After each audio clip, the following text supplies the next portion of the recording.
C P എമ്മിൻ്റെ കൊലപാതക രാഷ്ട്രീയത്തിന് ഏറ്റ കനത്ത തിരിച്ചടിയാണ്.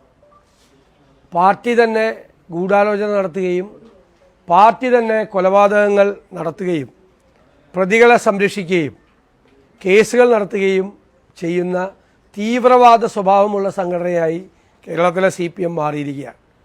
എന്നിട്ട് സംഭവം നടന്നു കഴിഞ്ഞാൽ പാർട്ടിക്ക് യാതൊരു ബന്ധമില്ല എന്നുള്ള സ്ഥിരം പ്രസ്താവനകൾ പാർട്ടി ഓഫീസിൽ എഴുതി വച്ചിരിക്കുകയാണ്. പാർട്ടിക്ക് യാതൊരു ബന്ധമില്ലാത്ത കൊലക്കേസിൽ പാർട്ടിയുടെ മുൻ MLA ശിക്ഷിക്കപ്പെട്ടിരിക്കുകയാണ്.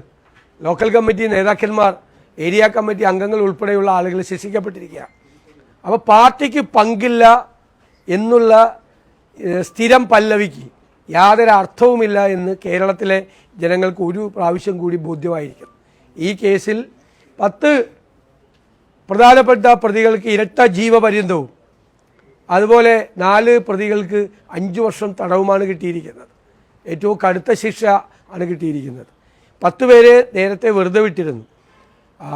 കൊല്ലപ്പെട്ട ഞങ്ങളുടെ സഹപ്രവർത്തകരുടെ കുടുംബവുമായിട്ട് ആലോചിച്ച് ഇതിനകത്ത് ബാക്കിയുള്ള അപ്പീൽ നടപടികൾ ഉൾപ്പെടെയുള്ള കാര്യങ്ങൾക്ക് തീർച്ചയായും പാർട്ടി എല്ലാ സഹായവും ചെയ്യും, എല്ലാ പിന്തുണയും ആ കുടുംബത്തിന് കൊടുക്കും. കുടുംബത്തിൻ്റെ ആഗ്രഹത്തിനനുസരിച്ചുള്ള തീരുമാനം തീർച്ചയായും ഞങ്ങൾ പാർട്ടി എടുക്കും എന്ന കാര്യത്തിൽ യാതൊരു സംശയമില്ല.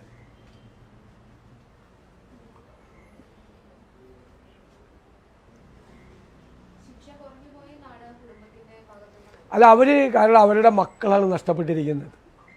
ക്രൂരമായ കൊലപാതകമാണ് ഇത്. റയറസ്റ്റ് ഇൻ റയർ കേസാണ്.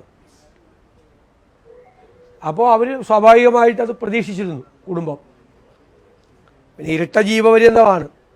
ഞാനതുകൊണ്ടാണ് പറഞ്ഞത് കുടുംബവുമായിട്ട് ആലോചിച്ച് അവരുടെ ആവശ്യം അനുസരിച്ചുള്ള ബാക്കിയുള്ള നിയമ നടപടികൾ കൂടി സ്വീകരിക്കും. എന്തായാലും 10 പേരെ വെറുതെ വിട്ട കേസിൽ ഉൾപ്പെടെയുള്ള കാര്യത്തിൽ അപ്പീൽ കൊടുക്കുന്നതിനെക്കുറിച്ചുള്ള ആലോചന കൂടിയുണ്ട്.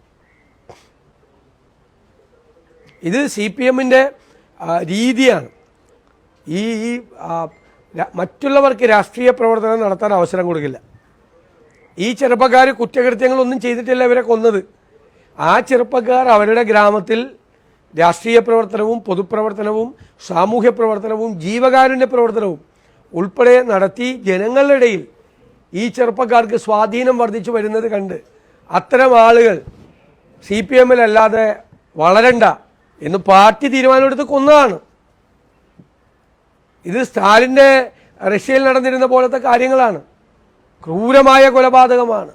ഒരു കാരണവുമില്ലാതെ നടത്തിയ കൊലപാതകമാണ്. നാട്ടിലെ ജനപ്രിയരായ ചെറുപ്പക്കാരെ 2 പേരെ ക്രൂരമായി കൊല ചെയ്യ പാർട്ടിയാണ് അതിൻ്റെ പുറകിൽ. അതുകൊണ്ടാണ് ഞാൻ പറഞ്ഞത് കേരളത്തിലെ സി പി എം എന്ന് പറയുന്നത് അന്തർദേശീയ തലങ്ങളിൽ പ്രവർത്തിക്കുന്ന തീവ്രവാദ സംഘടനയേക്കാൾ മോശമായി കൊലപാതകങ്ങൾ ചെയ്യുന്ന ഒരു പാർട്ടിയാണ്. അവരുടെ തനിനിറമാണ് പുറത്തു വന്നിരിക്കുന്നത്. അവർക്ക് എങ്ങനെ ഈ സംസ്ഥാനം ഭരിക്കാനുള്ള അവകാശം ഉണ്ടാകുന്നത്? ചെറുപ്പക്കാരോടാണ്. ഒരു കുടുംബത്തിലെ, പാവപ്പെട്ട കുടുംബത്തിലെ, ഇടത്തരം കുടുംബത്തിലെ ചെറുപ്പക്കാരോടാണ് ഈ ക്രൂരത ചെയ്തിരിക്കുന്നത്. സ്വന്തം മക്കൾക്ക് വേണ്ടി എല്ലാ കാര്യങ്ങൾ ചെയ്യുകയും മറ്റുള്ളവരുടെ വീട്ടിലെ കുഞ്ഞുങ്ങളെ കൊല്ലുകയും ചെയ്യുന്ന അധമമായ രാഷ്ട്രീയത്തിൻ്റെ ഏറ്റവും വലിയ ഉദാഹരണമാണ് ഈ കൊലപാതകം. എന്നിട്ട് എന്താ ചെയ്തത്? CBI പോലീസിനെ കൊണ്ട് തെളിവുകൾ നശിപ്പിക്കാൻ വേണ്ടി ശ്രമിച്ചു. കുടുംബം CBI അന്വേഷണത്തിന് കോടതിയിൽ പോയി. അപ്പോഴും CBI അന്വേഷണം വന്നാൽ പ്രതികൾ കുടുങ്ങുമെന്ന് മനസ്സിലായപ്പോൾ നമ്മുടെ നികുതി പണം 1.5 കോടി രൂപയാണ് എടുത്ത് ചിലവാക്കിയിരിക്കുക. അതുകൊണ്ടാണ് ഞാൻ കഴിഞ്ഞ ദിവസം പറഞ്ഞത് ആ CBI അന്വേഷണം വരാതിരിക്കാൻ വേണ്ടി കേരള സർക്കാർ ചിലവാക്കിയ പണം CPM അത് ഖജനാവിലേക്ക് അടയ്ക്കണമെന്നാണ് നമ്മൾ ആവശ്യപ്പെടുന്നത്, പ്രതിപക്ഷം ആവശ്യപ്പെടുന്നത്. കാരണം നമ്മുടെ നികുതി പണമാണ്. ക്രിമിനലുകളെ, ക്രൂരന്മാരായ ക്രിമിനലുകളെ രക്ഷിക്കാൻ വേണ്ടി നമ്മുടെ നികുതി പണമാണ് ഈ പിണറായി സർക്കാർ ചിലവാക്കിയിരുന്നത്. നമ്മൾ കൊടുക്കുന്ന നികുതി പണം ഈ ക്രൂരന്മാരായ ക്രിമിനലുകളെ രക്ഷിക്കാൻ വേണ്ടിയിട്ട് ഡൽഹിയിൽ നിന്ന് വലിയ അഭിഭാഷകരെ കൊണ്ടുവന്ന് രക്ഷിക്കാൻ വേണ്ടി നടത്തിയ ശ്രമം. ഇനി അത്തരം ഒരു നടപടികളും കേരളത്തിൽ ഉണ്ടാകാൻ പാടില്ല എന്നുകൂടിയുള്ള താക്കീതാണ് ഈ കോടതി വിധി.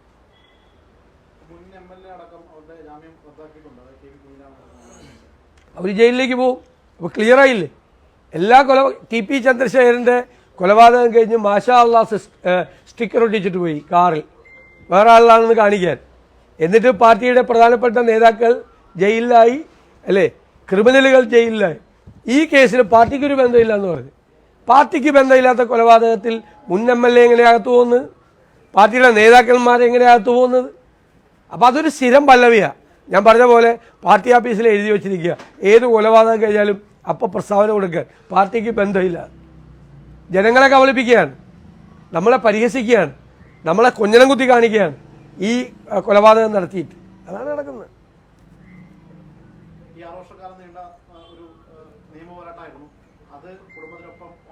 തീർച്ചയായിട്ടും ഉണ്ടായിരുന്നു. കുടുംബം നടത്തിയ പോരാട്ടത്തിൻ്റെ കൂടെ പാർട്ടി ഉണ്ടായിരുന്നു, നിങ്ങളെല്ലാവരും ഉണ്ടായിരുന്നു, ഇനിയുണ്ടാവും.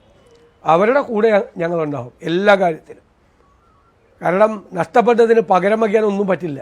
അപ്പോൾ അവരുടെ കൂടെ നിൽക്കുക എന്നത് മാത്രമാണ് ഞങ്ങൾക്ക് ചെയ്യാനുള്ളത്. 100% ആത്മാർത്ഥതയോടുകൂടി ഇതുവരെ നിന്നിട്ടുണ്ട്, ഇനിയും പാർട്ടി നിൽക്കും, ഒരു സംശയം വേണ്ട.